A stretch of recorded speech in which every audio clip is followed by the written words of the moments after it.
사무엘하 17장입니다. 사무엘하 17장 1절에서 14절 말씀까지 보겠습니다. 사무엘하 17장 1절에서 14절 말씀까지. 1절 말씀. 아히도벨이 또 압살롬에게 이르되 이제 내가 사람 12,000명을 택하게 하소서. 오늘 밤에 내가 일어나서 다윗의 뒤를 추적하여 그가 곤하고 힘이 빠졌을 때에 기습하여 그를 무섭게 하면 그와 함께 있는 모든 백성이 도망하리니 내가 다윗 왕만 쳐 죽이고 모든 백성이 당신께 돌아오게 하리니 모든 사람이 돌아오기는 왕이 찾는 이 사람에게 달렸음이라. 그리하면 모든 백성이 평안하리이다 하니 압살롬과 이스라엘 장로들이 다 그 말을 옳게 여기더라.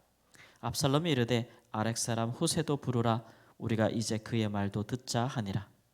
후세가 압살롬에게 이르매 압살롬이 그에게 말하여 이르되 아히도벨이 이러이러하게 말하니 우리가 그 말대로 행하랴. 그렇지 아니하거든 너는 말하라 하니 후세가 압살롬에게 이르되 이번에는 아히도벨이 베푼 계략이 좋지 아니하나이다 하고 또 후세가 말하되 왕도 아시거니와 왕의 아버지와 그의 추종자들은 용사라. 그들은 들에 있는 곰이 새끼를 빼앗긴 것 같이 격분하였고 왕의 부치는 전쟁에 익숙한 사람인즉 백성과 함께 자지 아니하고 지금 그가 어느 굴에나 어느 곳에 숨어 있으리니 혹 무리 중에 몇이 먼저 엎드려지면 그 소문을 듣는 자가 말하기를 압살롬을 따르는 자 가운데서 패함을 당하였다 할지라. 비록 그가 사자 같은 마음을 가진 용사의 아들일지라도 낙심하리니 이는 이스라엘 무리가 왕의 아버지는 영웅이요 그의 추종자들도 용사인 줄 알미니이다. 나는 이렇게 계략을 세웠나이다. 온 이스라엘을 담부터 부엘세바까지 바닷가에 많은 모래같이 당신께로 모으고 친히 전장에 나가시고 우리가 그 만날 만한 곳에서 그를 기습하기를 이슬이 땅에 내림같이 우리가 그의 위에 덮여 그와 함께 있는 모든 사람을 하나도 남겨두지 아니할 것이요 또 만일 그가 어느 성에 들었으면 온 이스라엘이 밧줄을 가져다가 그 성을 강으로 끌어들여서 그곳에 작은 돌 하나도 보이지 아니하게 할 것이니이다 하매 압살롬과 온 이스라엘 사람들이 이르되 아렉 사람 후세의 계략은 아히도벨의 계략보다 낫다 하니 이는 여호와께서 압살롬에게 화를 내리려 하사 아히도벨의 좋은 계략을 물리치라고 명령하였음이더라. 아멘. 아히도벨의 계략과 또 후세의 계략이 충돌했습니다. 이 사람 후세는 다윗의 오랜 지기 친구로서 이 사람은 다윗과 함께 가기를 바랬으나 다윗이 왕이 이제 예루살렘 성에 남겨둔 사람이죠. 그래서 압살롬과 그의 추종자들이 이제 예루살렘에 입성하거든 그들이 나에 대해서 계략이 어떠한지를 내게 알려달라라고 해서 이제 스파이입니다. 스파이. 이 사람을 남겨두었죠. 그래서 이 사람은 압살롬에게 왕이여 왕이여 하면서 이제 그가 충성심을 보인 듯한 그런 모습으로 왕의 마음을 사지요. 아히도벨에게 계략을 들어보면 아히도벨은 지금 다윗과 그의 추종자들이 얼마 수가 되지 않습니다. 그리고 예루살렘을 급히 빠져나갔기 때문에 지금 급히 피난을 가느라 그들이 굉장히 피곤하고 지쳐 있을 때입니다. 그러니까 특공대를 조직합시다. 12,000명 정도면 그들보다 훨씬 수가 많고 빠르게 기동하여서 이 밤에 기습할 수 있습니다. 그러면 우리가 모든 사람과 싸우지 않아도 되고 우리가 기습하면 그들이 흩어질 것이요 다윗 왕만 죽이면 되겠습니다. 내가 그 일을 하겠다라고 이야기를 했습니다. 실제로 다윗이 예루살렘을 빠져나갈 때 그는 굉장히 힘든 상태에서 나갔지요. 그리고 맨발로 행하였고 그를 따르는 사람들도 많지 않았습니다. 다윗의 이제 친위대 정도 외국 용병들 다윗과 함께했던 오래된 용사들이 갔지만 그 수가 많지 않았기 때문에 이것은 정말 이 기습은 다윗에게는 치명적이 될 수 있었어요. 그런데도 압살롬과 온 이스라엘 장로들이 그걸 좋게 여겼습니다. 그 계략대로 하면 다윗을 죽일 수 있겠다라고 생각은 했어요. 그럼에도 불구하고 압살롬이 다시 후세의 계략도 들어보자라고 이야기한 것은 아히도벨에게 계략이 좋기는 하지만 중요한 것은 그 일을 다윗을 죽이는 주체가 누구냐? 그러면 아히도벨이라는 거예요. 오늘 아히도벨이 말할 때도 보면 내가 12,000명을 택하고 내가 다윗 왕만 쳐 죽이고 이렇게 이제 이야기를 하고 있는 것이에요. 아히도벨 입장에서는 그가 이렇게 일한 것은 전장에서 어떤 공로를 차지하기 위해서 그런 것은 아니고, 사실 아히도벨은 우리가 주일날 오후에도 살펴봤지만 이 다윗에 대한 개인적인 원한이 있는 사람이잖아요. 그러니까 그가 이 다윗 왕을 자기 손으로 죽여서 그 원수를 갚고자 함이에요. 그런데 이제 압살롬 입장에서 보면 그것이 성공적일 수는 있겠으나, 그러나 다윗 왕을 죽이는 공로를 누가 갖고 가는 거예요? 아히도벨이 갖고 가는 거죠. 그 전쟁의 승리. 그러니까 그 사람의 계략은 좋지만 다 자기 중심에 내가 하겠다, 내가 하겠다. 이 겸손한 표현이 없어요. 그러니까 좋은 계략이긴 한데 이제 후세에게 뭔가 이렇게 기분이 나빴던 거죠. 그러니까 후세의 말도 들어보자라고 했는데, 이제 후세의 조언은 이렇습니다. 후세가 생각하기를 다윗 왕은 급히 도망갔고 그를 따르는 자들이 많지 않았기 때문에 불리해요. 그러니까 빠르게 기습을 해서 덮치면 다윗 왕이 패할 가능성이 높죠. 그래서 이 사람은 다윗 왕에게 시간을 벌어주기를 원했습니다. 시간을 주면 이제 다윗을 동정하거나 또는 불쌍히 여기거나 아들에게 아들을 피하여 가는 아버지에 대해서, 또 다윗의 그동안에 많은 공로가 있잖아요. 그러니까 다윗을 추종하는 무리들이 모일 시간이 필요하잖아요. 우리가 이제 다음 장에 가보면 여러 곳에서 다윗을 돕게 사람들이 모여요. 이제 그런 시간을 벌어주는 일이 필요할 것이라고 생각을 했고, 뿐만 아니라 이제 다윗이 이제 이 반역하는 무리들과 전쟁하기 위해서는 준비가 필요하잖아요. 군사들에게도 준비가 필요하고, 그런 여러 가지를 생각했기 때문에 이제 시간을 벌어주기 위해서 후세는 이렇게 말합니다. 왕이 아시다시피, 그리고 압살롬이 알고 이스라엘 장로들이 알고 온 이스라엘 백성들이 다 알겠지만 이 다윗 왕은 전쟁에 익숙한 사람이란 말이에요. 평생에. 그리고 그를 따르는 무리가 적지만 그들은 다 평생 동안 다윗과 함께 전쟁한 사람이기 때문에 용사들이라 이거예요. 그러니까 절대 우리가 기습한다 할지라도 그걸 미리 예상하고 다윗 왕이 그렇게 평지나 쉽게 기습당할 만한 곳에서 있지 않을 것이다, 이런 얘기죠. 이 밤에도 그러니까 다윗은 아마 어느 굴이든지 어느 은신처에 숨어 있을 것이다. 그리고 우리가 기습하게 된다면 그들이 그 매복한 곳에서 나와서 처음에 이제 압살롬의 기습한 군대를 죽일 것이다. 숨어 있다가 나타나서 죽일 것이다. 그러면 삽시간에 소문이 퍼질 것이다. 어떤 소문이요? 압살롬이 패하고 있다라는 소문이 삽시간에 퍼지면 이스라엘 군대의 사람들의 마음이 다시 다윗에게로 돌아갈 가능성이 크다는 거죠. 왜냐하면 그들이 모두 알기로 다윗은 영웅이요, 그와 함께한 자들은 용사다, 전쟁에 익숙한 사람임을 다 알고 있기 때문에 초장이 중요하다는 거예요. 전쟁의 초반 기세를 누가 꺾느냐. 근데 다윗이 그렇게 무방비롭지 않을 것이다 라고 이야기를 했죠. 그리고 말하기를 차라리 시간을 좀 두고 온 이스라엘의 군대를 다 모아라. 그럼 그 수가 엄청날 거 아니냐. 그리고 압살롬이 친히 앞장서서 그 군대를 이끌고 전쟁에 나가서 다윗을 치면 많은 군대가 있으니까 승리할 것이고, 혹이라도 다윗이 어느 성과 어느 요새에 들어가 있을지라도 그 성과 요새를 금세 무너뜨릴 수 있을 것이다. 우리는 많은 군인들이 있으니까 그렇게 하면은 우리가 그것을 함께 하자고 이렇게 얘기하죠. 그러니까 아히도벨은 내가라고 얘기했는데 후세는 우리가라고 얘기하고, 또 후세는 또 그렇게 얘기하잖아요. 친히 전장에 나가시옵소서. 그러니까 이 전쟁의 공로를 누구에게 돌리는 거예요? 압살롬에게 돌리는 거예요. 그렇게 이런 이제 말을 통해서 압살롬은 마음이 바뀌었어요. 후세의 계략이 더 좋다라고 여기게 된 것이죠.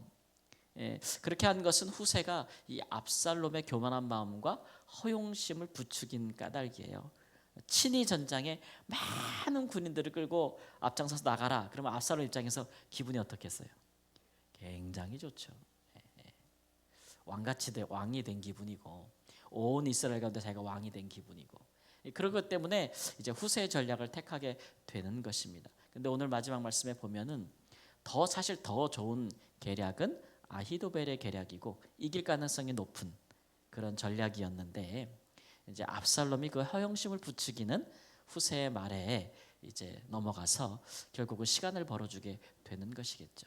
근데 이 모든 것이 결국은 압살롬의 악함을 버려려 하시는 하나님의 그 하나님이 그렇게 명령하셨다고 이렇게 이야기하고 있어요.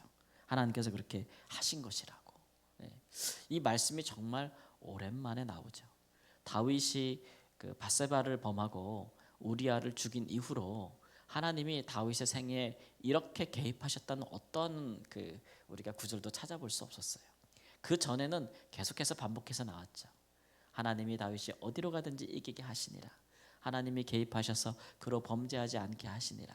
그런 표현들이 참 많이 나오는데 이 범죄한 이후로 나오지 않다가 여기서 다시 등장하고 있어요. 그 이유는 두 가지인데 하나는 압살롬의 행위가 너무 악해요. 압살롬의 행위가 너무 악하죠. 왜냐하면 다윗이 범죄했다 할지라도 그것이 압살롬에게 직접적인 피해를 준 적은 없어요. 그러니까 아들이 아버지를 반역하여 일어나는 것은 그에게 큰 악이고 허물이에요. 더군다나 하나님의 나라 위에 자기가 스스로 왕이 되고 피를 흘리고 다윗을 죽이고 기름 부은 자를 죽여서 왕이 되려고 하는 것은 악한 일이기 때문에 더군다나 아버지의 후궁들과 만백성의 보는 앞에서 동침하고 말이죠. 이런 사악한 일들은 압살롬이 행하는 것은 하나님께서 그런 것들을 막지 않아서 일어난 일이긴 하지만 그렇다고 하여서 압살롬이 행하는 이 모든 악들이 과연 옳은 것이냐? 절대 그렇지 않죠. 그러니까 하나님께서 압살롬을 버려라 다윗 편을 드시는 겁니다. 또 하나는 다윗이 범죄한 이후로 오랫동안 정말 하나님 앞에서 정말 비참하고 정말 통회하는 마음으로 회개하는 기간을 거쳤다는 거예요. 그 범죄한 이후로 그가 그 아들을 잃었고 아들을 하나만 잃은 건 아니잖아요.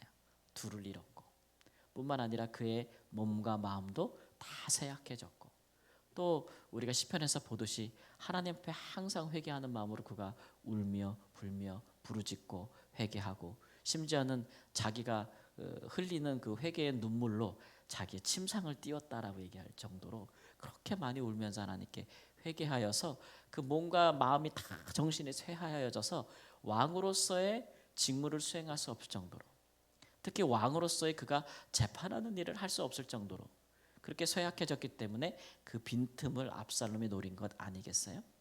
근데 이게 이제는 하나님의 징계 기간이 끝났다는 것을 의미해요. 그만큼 벌을 받았고 그만큼 회개하는 기간을 거쳤고 그래서 하나님께서 이제는 다윗의 본래질을 회복시켜 주시겠다는 것이고 다윗이 패배하지 않도록 하나님이 그의 편에 서시겠다라고 이제 말씀하고 있는 것입니다. 참 이런 것들은 또 하나님의 또 자비하심에 속하죠. 우리 사람은 누군가 나에게 정말 그렇게 큰 고통과 아픔을 주는 죄를 범하면 우리 평생에 용서하지 못하는 일이 많잖아요. 용서할 수가 없어서 용서할 수가 없기 때문에 우리 자신도 굉장히 괴롭고 힘들게 살아가는 경우가 많습니다. 근데 우리 하나님께서는 용서하는 분이에요. 우리도 용서하실 뿐만 아니라 또 우리에게 죄를 지은 자도 하나님은 용서하시는 분이죠.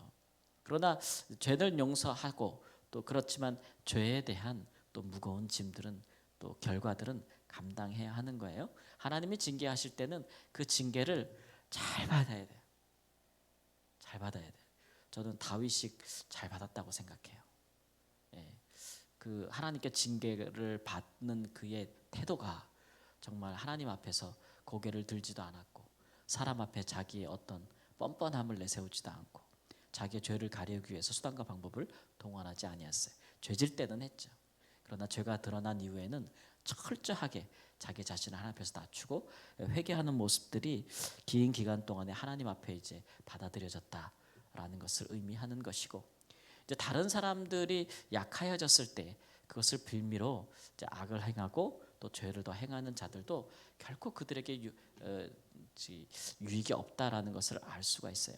때로는 하나님께서 하나님의 백성들, 하나님의 자녀를 징계하실 때에 하나님이 자녀가 죄를 범한 그것보다 더 큰 악을 범하는 자들을 통하여 징계하실 수 있어요.